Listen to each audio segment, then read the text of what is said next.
Trump about to run away with the Latino vote after this very subtle ad? They trying to bring it back? I will vote for Donald Trump. Oh my God, I will vote for Donald Trump. Is this official? Was this posted? Yep, no, this is the real Donald Trump account. That's cool. Oh my God, I will vote. I will vote for Donald Trump. The people go out to vote, no fear, no more. Vote for Trump. Let's go. Vote for Trump.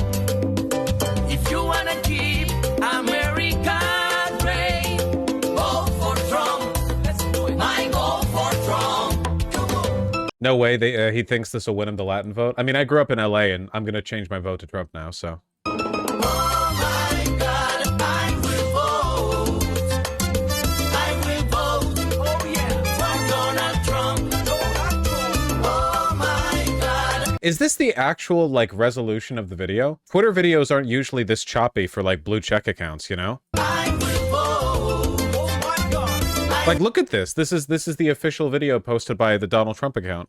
This song is from the 2020 election, I think. I will vote for Donald Trump. I don't believe in fake news. All I need is the truth. Because we love our country. We love it just like you. The economy. For Trump. Life is good. For Trump. Because we love our country. Economy. We love it just like you. Oh my God, I will vote. I will vote for Donald Trump. Oh my God, I will vote. I like how the musicians they show are very clearly not playing the song or singing the song that they're going with. So they're just like impugning these random artists by including them in the video. For Donald Trump. I know my daughter. This is what the average Latin person voting for Trump looks like, by the way. I know my daughter. You feel proud to be America. Raise your hand, God bless America. If you feel proud to be America, raise your hand, God bless America. What the fuck? Look at how choppy this is. Look at this. Raise your hand, Oh my God. America. Oh my God, I will vote. I will vote for Donald Trump.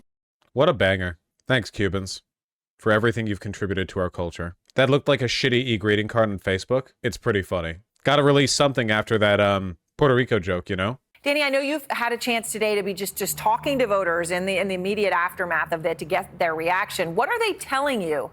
Aaron, quite frankly, we spoke to a lot of Puerto Ricans here in Philadelphia today, and they told me that they're mad, they're frustrated. Many of them told me that they took these remarks personally. And listen, Aaron, we're in a Democratic city speaking with a normally Democratic coalition, so it's not that surprising we'd find some outrage. But I was surprised at the level of outrage that we It really is wild that after all of the racist things the campaign has done and said, like, this would be the line in the sand for so many people. I guess I just don't really understand the brain space of a person who understands, like, who it remembers what Trump was like after Hurricane Maria and knows what Trump is like generally and is running away with this. Also, no one cares about the watermelon joke. Yeah, man, I feel like Donald Trump talks about parts of America being, like, awful all the time.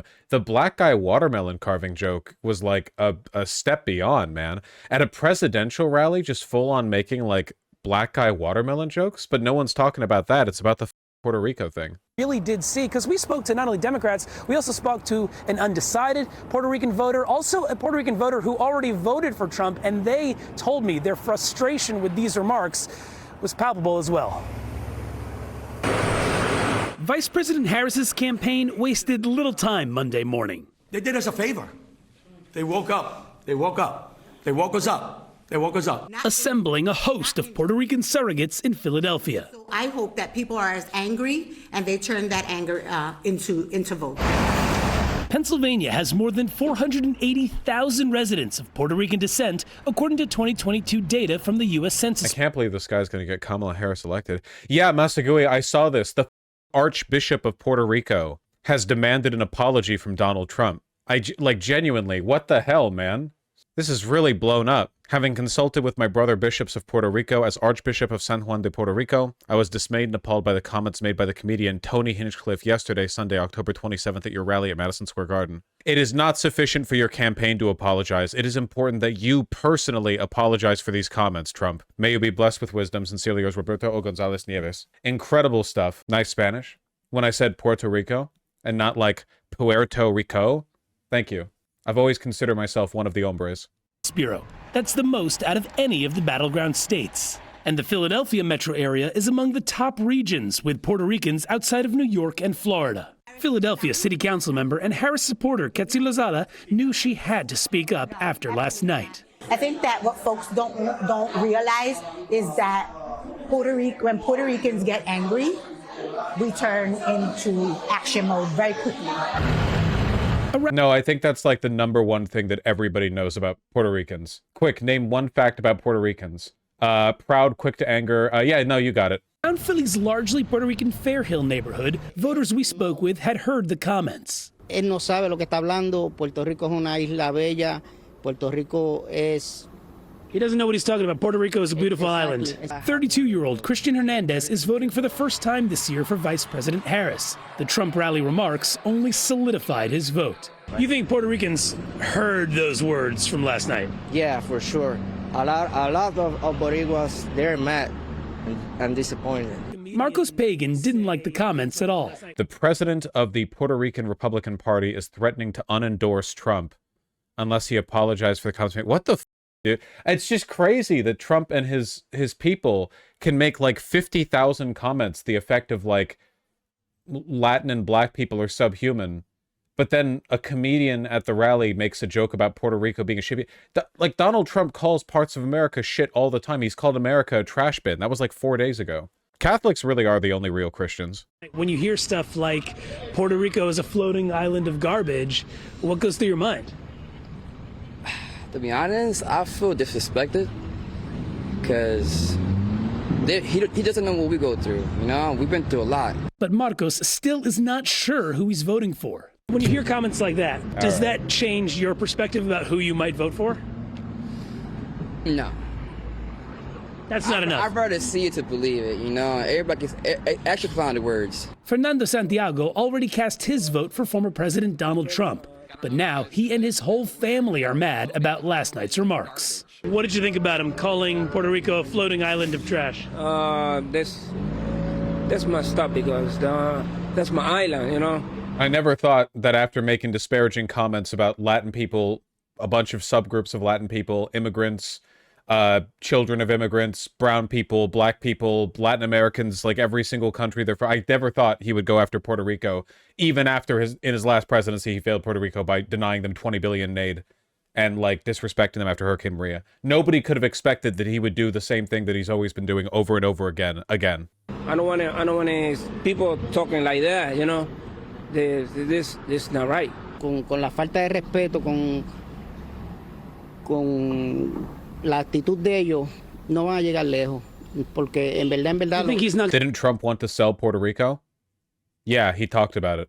Yeah, like for those who don't remember, he literally said like the idea of selling the island. Going to go far because of this lack of respect towards Puerto Ricans. Exactamente. Now, I will say, we reached out to the Trump campaign, specifically in Pennsylvania, to speak with someone about what happened last night. They just pointed us to the statement that they released last night saying, again, this joke does not reflect the views of President Trump or the campaign. I will note, though, tomorrow, former President Trump is expected to be in Allentown, Pennsylvania, another city here with an enormous Latino and especially enormous Puerto Rican population. We'll see. The funniest thing to me about the joke and the consequences that it's having is not only that it didn't even come from Trump, it came from a comedian they hired, but the joke that he made had no lead up to it. He literally, like, the lead up to the Puerto Rican joke was literally, things are getting crazy out there, haha. You know, there's a big floating, like, pile of trash in the ocean, they call it Puerto Rico. There was no, like, lead up about Puerto Ricans or Latin American people, or there was absolutely no lead to it. Like, the joke is literally just, like, racism. And I know that's obvious from our perspective, but, like, normally you would think a racist at a presidential rally would, like, Maybe I should, like, I don't know, contextually lead into this a little bit. Maybe I should kind of sandwich this in a way that makes it a little more acceptable, you know? Yeah, no, I get it, the Rose, but that doesn't make sense because he wasn't talking about climate before either. That stupid song is gonna be stuck in my head all day. Thanks, Fosh. I will vote for Trump. Reportedly, everything was vetted that the comedian was going to say. Well, yeah, of course. Yeah. If you're speaking at a rally like that, everything you've said is being vetted by the team. You're absolutely not going off script. I mean, if you did, then there'd be consequences for it. Which means Trump's entire team looked at just like out of nowhere, what if we just attacked racial groups? And they were like, yep, because that's what they're like. He was going to call Kamala Harris a cunt. I wish he did, man. Imagine how funny the blowback would be from that. He addresses it then. Yeah, that is going to be fascinating and so important. Thank you very much, Danny. Actually, speaking to those voters, everyone's here with me now. Van, let me start with you, because I know you're very close to the Harris ground operation in Philly, so you really know what's going on there on the ground. I know that there have been some challenges for her there, but does this change the game? That joke about the floating pile of garbage made by that comedian last night, does that change the game at this late hour?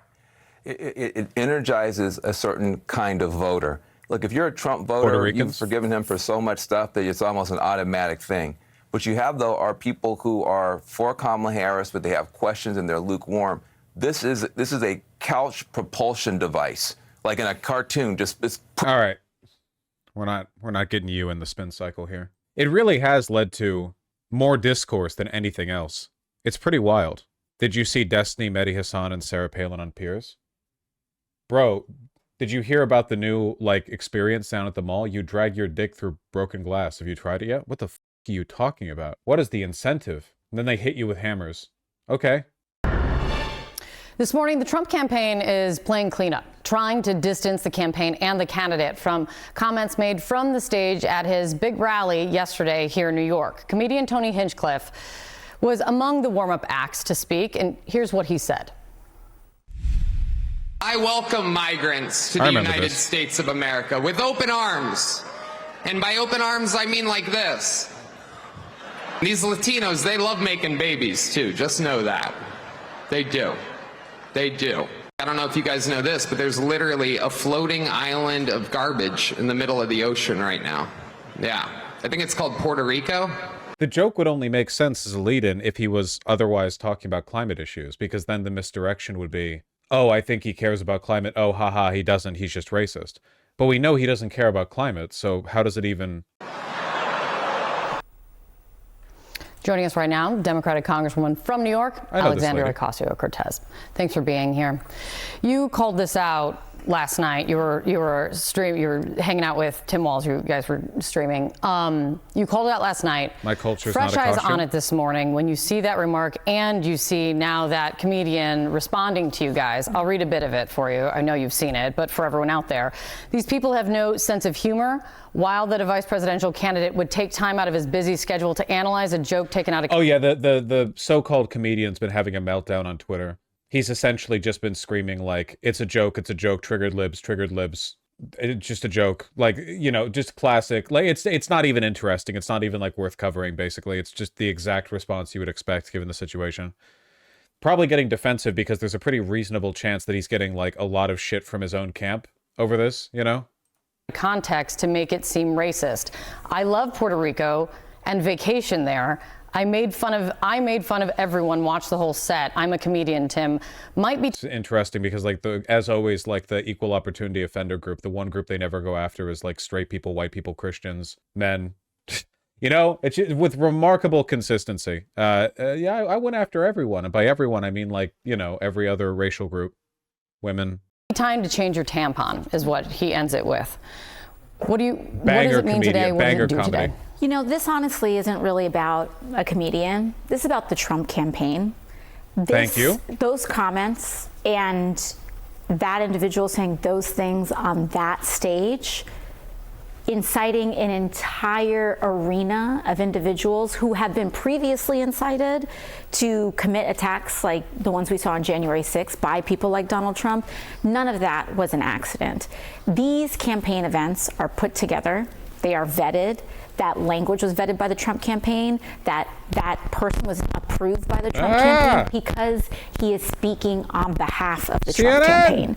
And I think it's really important that people understand that when we see everything that's happening, what is being transmitted and said about Latinos in the United States is exactly what the Trump campaign my God, means. please. He believes that Latinos, as we've seen, are an unimportant, unvalued, and unnecessary part of the United States of America. And when Stephen Miller comes on and talks about America for Americans, he's not even talking about U.S. citizens as Americans, because Stephen Miller kind of flirts with this idea of taking away U.S. citizenship from people depending on his own personal opinions about what being an American means. And so the Trump campaign is very clearly transmitting who they believe is an American and who they don't, not based on citizenship, but based on ethnicity and based on their opinion of Donald Trump. When we look back, it's really good. Yeah, I really appreciate her saying that. That it's not like, oh, this is just one comedian they let on, but it's like, no, systemically, the entire Trump camp is like white nationalist. Like, the reason that joke was vetted is because they don't think of Puerto Ricans as Americans. They only think of white people as Americans. It's pretty explicit.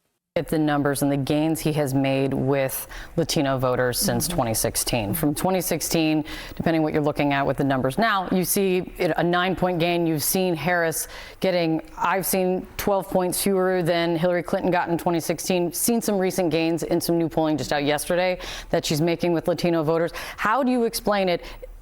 How do you explain that Trump is making ground with Latinos? You know, I think ironically it's because he realized that he needed to keep his mouth shut with his bigotry for a very long period of time in order to try to make some kind of disingenuous case to the Latino community. But the fact you don't believe him when he speaks to it. Pardon? You don't. You said disingenuous. You do not think when he speaks to Latino voters, when he speaks to helping them, when he's in Nevada speaking to workers. You don't No. I mean, you don't insinuate that Latinos are un-American or less American if you actually value them. He wants to be president of the United States. He'll say what he needs to say, but at the end of the day, when you look at what Kamala Harris does, she actually ironically unveiled her platform and plan for Puerto Rico yesterday, before that rally even started. And that plan involves actually addressing the displacement crisis that Puerto Ricans are facing right now, the displacement of doctors and teachers, the closures of schools and public facilities, the lack of investment in infrastructure, and as a Puerto Rican American, extremely concerned about people using tax loopholes to displace people in Puerto Rico. She's actually trying to see and solve and create opportunities for Puerto Rican Americans.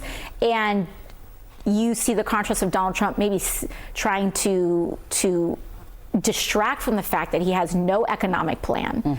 This is actually this is the only wave of drama that I can remember, at least in recent memory, where the Trump camp has had no control over the narrative. There has been like no pushback. The message from the Republican media wing has been we didn't mean that, and even if we did mean that, it's not a big deal, and it didn't happen actually. Like, that's the best they've been able to do, you know? Yeah, they can't walk it back, and the messaging has not been, I mean, they've already gotten like denouncements from within the right wing, so they can't even walk it back fully. For Latinos in general, but also not only that, blaming economic issues, for example, our housing crisis, on Latinos and on immigrants. Instead of actually coming up with a plan to help lower our cost of rent and mortgages, he's coming out here just trying to blame immigrants for the fact that it's actually his buddies and friends that are driving up the cost of housing in America. Speaking of broader campaign, I've seen Trump-aligned PACs. They've been doing this a lot lately, actually. I just saw this earlier today. You know this guy? The guy who's like an unfunny fascist and he posts videos where he pretends. This was the guy who... Isn't this the guy who made the right-wing dating app? And he talked about how he would hand homeless people fake dollar bills so that they would get arrested when they tried to use them. This psychopath. You know this guy was in the Trump administration? He was like director of White House personnel or something like that. And here he is talking about repealing the 19th Amendment. So I guess they misunderstood. When we said we wanted mail-only voting, We meant male, M-A-L-E. Very funny. There's not even like a punchline. The punchline is like, ooh, I just went there. You don't understand my game. I'm not just a comedian and a French fry eater. I'm also a fascist. Wow, that's very interesting. They've been really doubling down, man. The punchline is just I hate women. Well, that's funny in their circles, you know? Just like a complete inability to exercise any control over their messaging right on the precipice of the election, which is good. Like, I wish them all the luck in the world with having poor messaging. It's like 4chan distilled in a political campaign. We're going to see more examples of this, and I've made this point many times, but more and more of the people in the Republican Party who are in positions of actual power grew up on like 4chan, 8chan, poll tier, like live stream debate rhetoric, and they get in trouble because they forget that that doesn't work in the real world.